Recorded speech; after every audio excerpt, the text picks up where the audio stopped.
Power Hour with John Lee.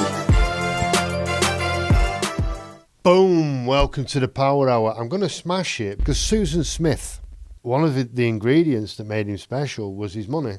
She gets a letter, and the letter says, there are things about you that I don't like. Yes, I'm talking about your kids. That's fucking rude. She decided that the kids really needed to go. They did. The kids disappeared. And she goes to the police and she tells his story about this black man, of course, because fucking racist, has abducted me kids, and I don't know where my kids are. What she'd actually done, she'd got the kids, she got them in the car, and she's drugged them. She drives down to the river to push it down this hill like that, and push the car with the kids in it into the river.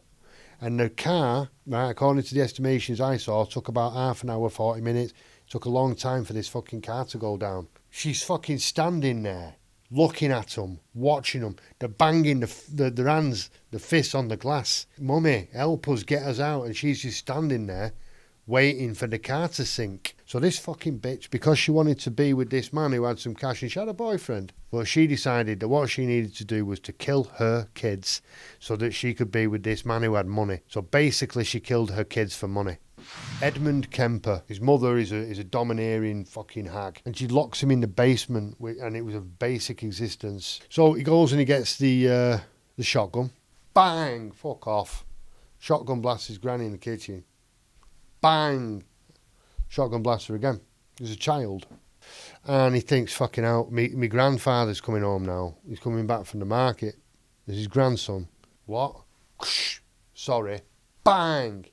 Sits back down, he phones the police, sits back down and waits for the police. Kind of ingratiates himself with the academics of the institution, the doctors and the clinical psychologists and all that. He gets to know their techniques and strategies better than they do. It's to 20, I think he's in there until he's 20 years old. And so they let him out. And when they let him out, he's 6'9". And he's well known and well liked in those circles. Edmund Kemper. Well, it's Edmund Kemper, that's why I said it. He said, it's Edmund Kemper. I need some cops round at my house. Why? What's happened? I've done some crimes. What have you done? Well, I've killed my mother. And they find he hasn't just executed her. He gets a hammer and his mother's in bed. And he goes in there and remember the size of him. And it's just a brutal fucking frenzy with his hammer. I mean, really bad sexual stuff to the corpse. We're talking decapitation and way beyond. Really fucking sick. Put her head on the fucking mantelpiece and carried on giving her a fucking lecture. Came out that he was a brutal, brutal serial killer who, as I say, murdered 6 beautiful young girls. Mick Philpott.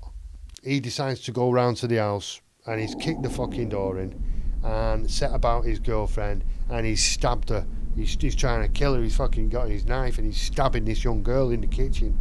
And the mother walks through the door to find this crazy bastard stabbing up her daughter.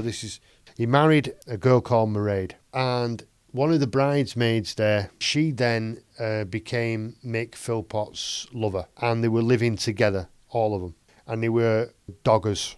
Now, if there's anybody watching from the dogging community and you feel marginalised in society, you won't get that kind of discrimination on the Power Hour. I'm doggalicious. Years later, I became the champion dogger of Manchester 3 years running. People still call me top dog, Mick Philpott. And 6 kids with Mairead and 5 kids with the other. So she takes them kids away. No, he's only got 6 kids. Man, you're dropping right down the list now, mate. So he starts telling the police that she's making death threats against him. So they have a court date to sort all this out. The night before the court date, his house goes up in flames. Where are the kids? They're in the house. 5 kids are dead. The 5 youngest of the 6 are dead. And then a few days go by and the oldest one dies as well. These are the grieving parents. Table, police, journalists, components of a press conference. The performance is horrendous. He's not crying. There are no tears coming down. He thinks it's some kind of fucking Academy Award. He didn't mention the fact that somebody had burnt his house down and murdered his kids. Transpires. They did it. Paul Mosley, Mick Philpott, Mairead Philpott, and they burnt the house down. They killed their own children. They burnt 6 kids to death.